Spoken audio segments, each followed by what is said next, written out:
Welcome to the deep dive. Today we're jumping right into the trucking world. It's always moving, always changing. We've got a whole stack of recent stories, challenges, new ideas.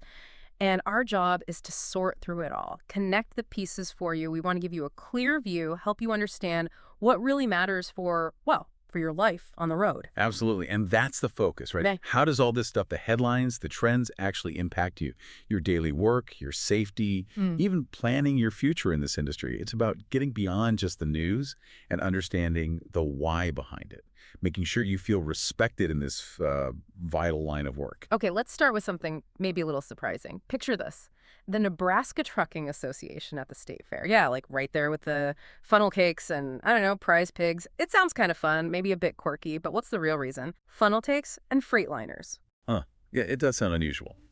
But the need behind it, it's incredibly serious. We're talking about the nationwide driver shortage. It's huge. Right now, estimates are, over 60,000 drivers needed? And honestly, that number, it could easily double if we don't find ways to bring new people in. Wow, double. So why is it so bad? Well, it's a few things piling up. You've got an aging workforce, drivers nearing retirement. Not enough young folks are seeing trucking as a career path. And then there are these old, outdated ideas about the job. Misconceptions. People kind of forgot to respect it as a profession, I think. So the NTA is out there trying to change that perception at the fair. How? They're not just handing out flyers. They're really showing the variety of jobs. It's not only about getting your CDL for local, regional, or OTR over the road, right? Right. They're highlighting roles like technicians, mechanics, dispatchers. Oh, right. Logistics coordinators, warehouse staff, too. Exactly. All those crucial support roles. Mm-hmm. And they brought the actual equipment, interactive stuff, modern rigs, so Yeah, people can actually see and touch the tech, get a real feel for it. that makes sense. Breaking down those old stereotypes. That's the key part. Showing these aren't just, old school trucks. We're talking modern rigs, smart technology inside tablets, GPS, even AI helping out. Plus, there are more flexible job options now. Not everyone has to be OTR for weeks. And the pay, pretty good right out of training. We're seeing $50,000, maybe $80,000 a year. Often without needing a 4-year degree, which is a big plus for many. A huge plus. So yeah, what's fascinating is how events like this are literally rebuilding the public image for an industry people kind of took for granted, maybe forgot to respect. And that connects right back to you, the listener, these efforts. They're about valuing your profession, modernizing the image, attracting talent. It lifts the whole industry, including those already driving. Okay, so we're talking about bringing new people in. But what about protecting the drivers already on the road? Let's shift gears to a big policy debate that impacts you directly, your safety, your well-being. Yeah, this is a critical one. The whole debate around heavier trucks, heavier problems. Specifically, proposals to raise the federal truck weight limits. And it's really a clash, Is it about efficiency or is it just overkill that causes more problems? So who's pushing for heavier trucks? Well, the argument for it is fewer trips. Carry more freight per truck. Supporters say that means lower emissions, more productivity. And you can see why big shippers like your Amazons, your Walmarts, they like that idea. It saves them money. But there's got to be a downside, right? What are drivers and maybe engineers saying? Oh, a big downside. They're raising serious red flags. First off, are roads and bridges. They're already in rough shape. Crumbling, really. Heavier trucks mean much longer braking distances. That's just physics. And longer stopping distances mean... More accidents, more severe ones. Exactly. And think about the wear and tear on your equipment. Brakes, tires, suspension, all that gets stressed way more. That means higher maintenance costs. Big costs. The core argument from opponents is that driver safety is getting pushed aside here, all for corporate savings. So who really stands to gain if this goes through? It really looks like the mega carriers, the giant corporations, they'll likely see the biggest benefit.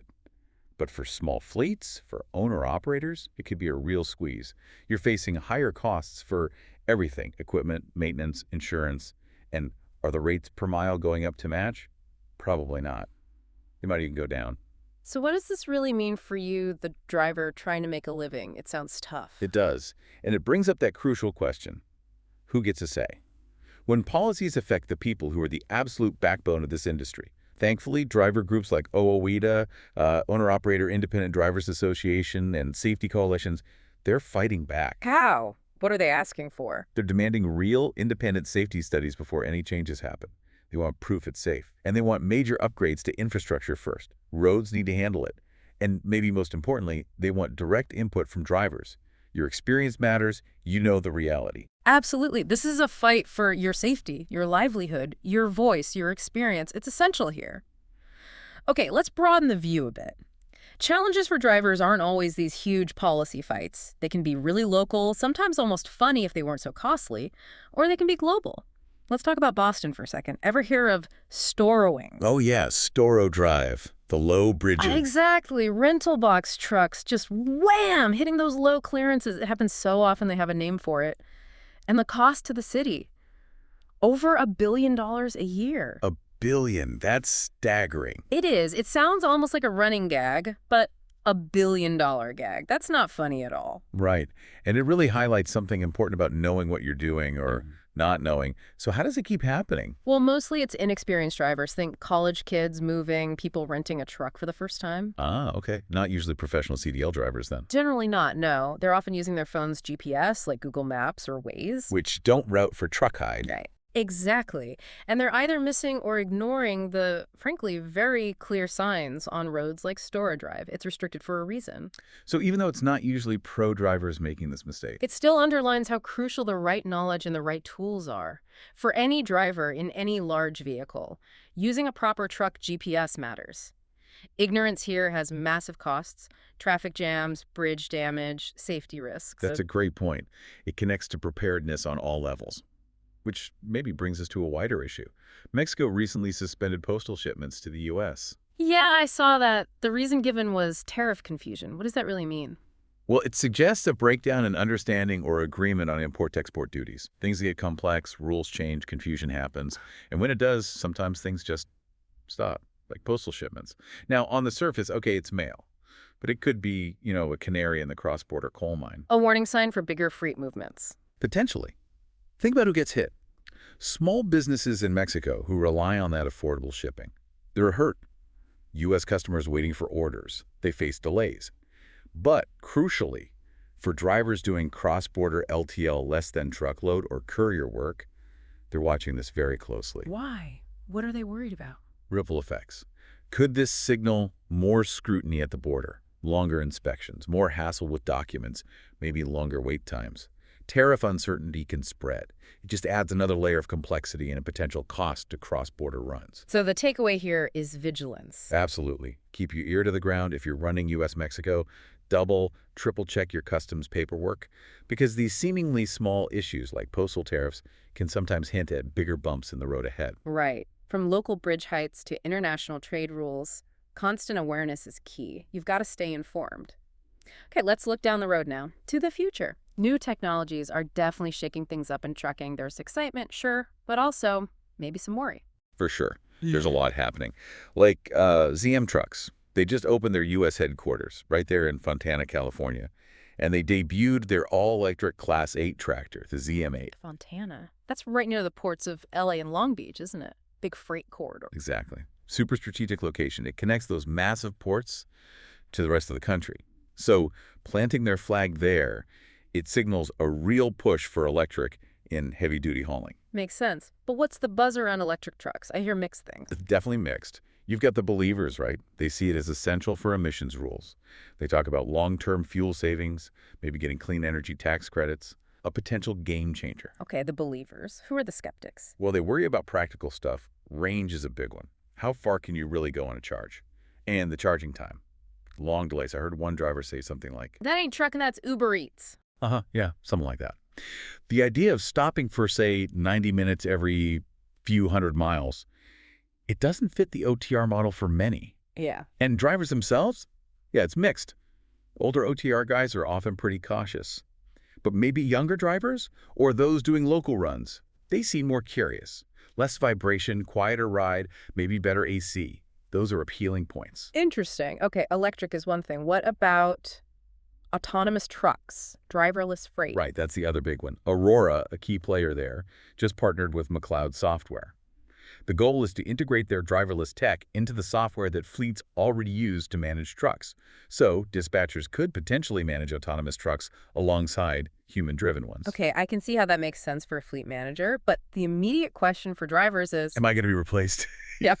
That's the elephant in the room. It's a totally fair question, but how realistic is that right now? Well, here's what's fascinating. Even with this integration making it easier to manage, the AI itself still has major blind spots. Yeah. Huge ones. Like what? Think about bad weather, snowstorms, heavy fog, or sudden construction zones that pop up. What about a roadside DOT inspection? AI isn't ready to handle all that real-world messiness. Not even close. So this integration is more about making the tech fit into the current logistics system. Exactly. It makes driverless freight manageable from an office perspective, streamlines the back end, but it's a massive leap from that to having trucks that can handle everything a human driver does, all the unpredictable stuff. It's about making the tech usable, yes, but not necessarily fully independent in all situations yet. So the message is, technology is advancing, it's coming. But your experience, your ability to adapt and handle the unexpected, still absolutely essential. Precisely. It's about staying informed, maybe learning new things, but your skills are still critical. Okay, let's try and tie all this together. We've talked about recruitment, policy, daily challenges, future tech. I was looking at Life as a Trucker, and Hervey makes a great point there. He says you need to see issues from all angles.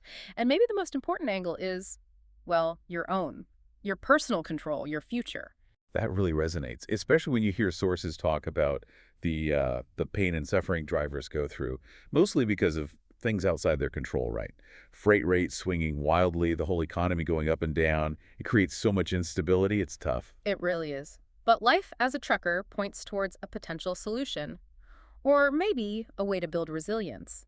It's about training on new skills, specifically using AI tools. Yeah, using AI to create extra income streams, online income. Interesting. How would that work? Build a shield? Sort of. Exactly, like a financial buffer. Imagine using AI, maybe during downtime, to find the absolute best loads or routes, or even creating online content blogs, videos about trucking life and generating income from that, passive income. It's about taking control of your finances, making them less dependent on just the next load. So this recurring online income, it could actually help you plan for retirement on your schedule. That's the goal. More freedom, more stability. It softens the blow if, say, a carrier goes under or freight slows down. It gives you options. It moves beyond just having a job towards building real financial independence. So the core idea is manage your time, not just for the shipper or the broker, but for yourself. Yes. Use that off-duty time, that waiting time. Learn something new. Build something for yourself. Be proactive about securing your own future. That sounds powerful. It is. And honestly, that feeling of having more control, more options, that's part of feeling respected and supported too. You're not just subject to the whims of the market. You're actively building your own path forward. You're empowered. Wow. Okay, what a ride this deep dive has been. We started at the State Fair, debated truck weights, dodged low bridges in Boston, talked about tariffs from Mexico, and looked at electric and autonomous trucks coming down the highway. Yeah, if we connect all those dots, it's just crystal clear, isn't it? The trucking world is changing fast, and staying informed, being ready to adapt, thinking ahead. That's your best toolkit right now. Your knowledge, your experience on the road, your ability to handle things, more valuable than ever. So what does this all mean for you listening right now? It means, yes, there are challenges, no doubt, but there are also real opportunities opening up, new ways to define your career, secure your future, your way. So maybe the final thought is this. What really stood out to you today? How can you use your experience, maybe learn some new tools, not just get by, but to really shape your own journey, especially thinking about those extra income streams, that path to more personal freedom? Good question to ponder. If you want more insights, more real talk from drivers, definitely check out LifeAsATrucker.com. And if you're serious about planning for retirement, learning about AI tools, maybe building that online income, take a look at retirefromtrucking.com. They've got a free guide and training there too. Thanks so much for joining us on this deep dive. Stay safe out there and plan smart.